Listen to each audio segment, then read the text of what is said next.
And Congressman Michael Waltz with me now. He's a member of the House Armed Services Committee. You grew up in this part of the world. Yeah. Good morning to you. What town you. Are you from specifically on the East Coast? Well, I'm actually from right here in Jacksonville, but I live down in a barrier island off of St. Augustine, which has been evacuated. So leading by example, I've moved out and have been visiting emergency operations centers, shelters, really all of the places that are so critical to keeping people safe. Yeah, your background is the U.S. military, now a member of the U.S. Congress. Right. The National Guard has returned from a deployment overseas.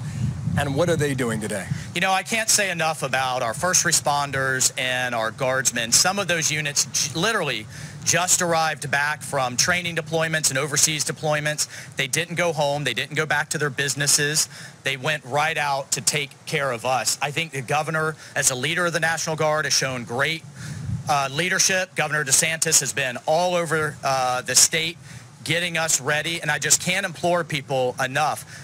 Right now, Dorian is tracked to stay offshore like Matthew and like Floyd did, but one little blip and it could be right back on top of it could jog. You're exactly right about that. When I think about your district and I think about running south, just Duval County, it's Flagler County. It's a big area. Yeah. And a lot of it's on the ocean. It's St. John's just south of here, Flagler, Volusia, all the way into Lake towards Orlando. It is a lot of coastline. We have to be resilient as Floridians. And I think we have to, after this storm, look at how we can be resilient to withstand these storms with our infrastructure, with our beaches, with the materials that we build with. It's critically important. Especially along the East Coast and these low-lying areas that we talked about with the president of the city council here in Jacksonville. You also have 7 Florida hospitals that have been evacuated. You have nearly 100 nursing homes and assisted living centers. You think about the job that is to move people and move them safely. I spent yesterday at a special needs shelter, and you have to deal with defibrillators, you have to deal with ventilators, you have to deal with, as you said, the elderly moving out of nursing homes, folks who are blind, and public transportation to get those folks moved. And that's why our local officials are so critical in what they do and in heeding their instructions. Sometimes there have been head fakes. Mother Nature does what it wants to do, right? Yeah. You would agree on that? Yeah.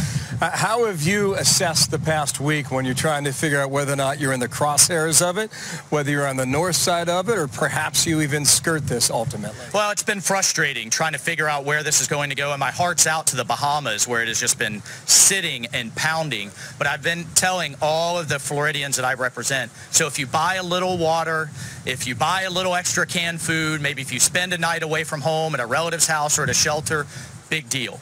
That is far, far preferable than if this thing suddenly shifts and you're caught in its crosshairs. And when these bridges are closed, they're closed. You can't get out and first responders can't get in. It's not worth it. You've seen some of the pictures from the Bahamas.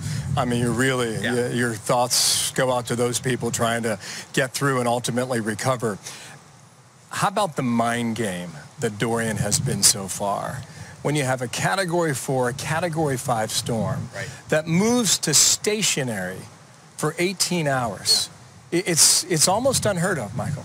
No, I've never seen a storm like this, and I've never seen one moving so slow, but that's also what makes it dangerous, Bill. If it's moving slowly up this coastline, it is going to push monumental amounts of water up into the rivers, up into the intercoastal.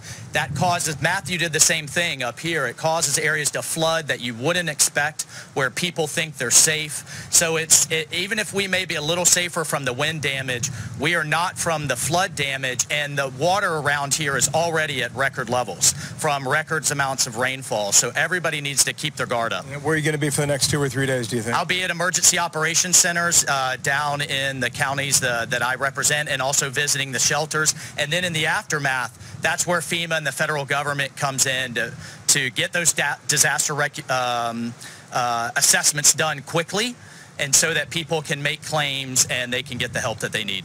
It's a bit ironic, but enjoy the sunshine while we got it, okay? Yeah. All right. Michael Waltz, congressman from this district here in northeastern Florida. Thank you.